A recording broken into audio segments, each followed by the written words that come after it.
Good morning, I'm Ben O'Hara-Byrne with Morning Check, brought to you by Bath Fitter on Vancouver Island. Here's what you need to know to get started on this Friday, August the 16th.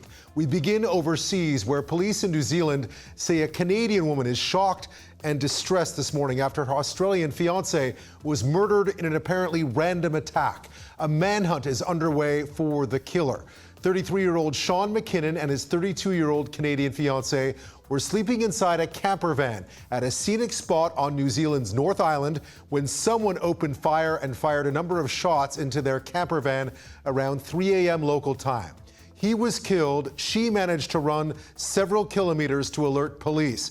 Now, officers say they're offering her all the support she needs. This comes just a month after Australian tourist Lucas Fowler and his American girlfriend China Deese were shot and killed in northern BC. Their suspected killers, two teens from Port Alberni, later committed suicide. Island Health is extending an overdose advisory for the Victoria area. It was first released more than a week ago. There has been an increase in overdoses over the past 2 weeks, the alert reads, and has been extended. Officials say they've been seeing almost double the amount of overdoses this month in Victoria. The city has seen 23 fatal drug ODs in the first 5 months of 2019. Sounded like a two-car accident, so we looked and sure enough, she was in the bank. Well, they've been cleaning up and assessing the damage at a TD Bank in Langford after a driver crashed their car through the front doors. It happened on Thursday morning. RCMP say the woman mistook the gas pedal for the brake pedal before plowing into the structure. Luckily, no one was hurt. The bank stayed closed while engineers did some inspections.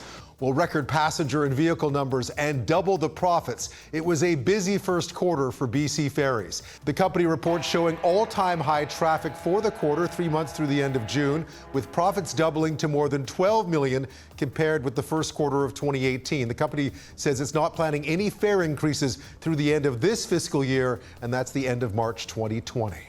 Well, some good news this week for researchers observing the southern resident killer whale population. 2 resident calves were spotted off Vancouver Island alive and appear to be in good health. The Centre for Whale Research says members of all 3 pods, J, K, and L, were spotted, including L77 and her calf L124. So too was J31 and her offspring J56. Officials say they've moved more than 1,100 salmon by helicopter past a waterfall in the Fraser River, blocking their way towards spawning grounds. But that's just a drop in the bucket compared to the millions of salmon that are expected to arrive in the coming weeks at a barrier created by a landslide. Officials say crews are still working hard to create a natural passage for the fish.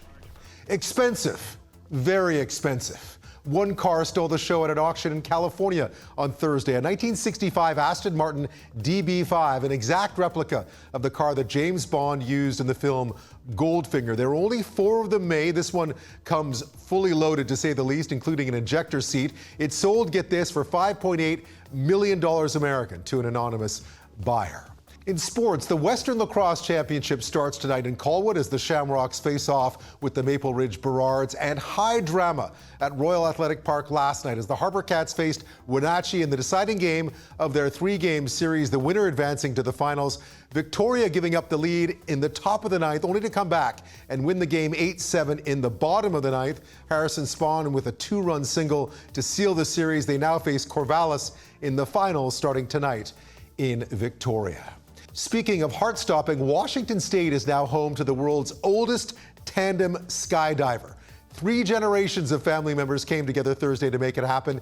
Kitty Hodges is 103 years old. She joined 2 of her sons and a granddaughter in that skydive to break the world record. Some of the other residents of her care home gathered to watch her make the 10,000-foot drop, gliding back down to ground in just 30 seconds.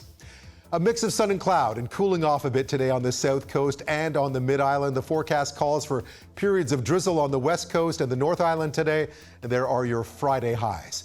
We always love to know where you're watching from. Don't forget to like and share the CHEK Facebook page. That's been your Morning Check, brought to you by Bath Fitter on this Friday. I'm Ben O'Hara-Byrne.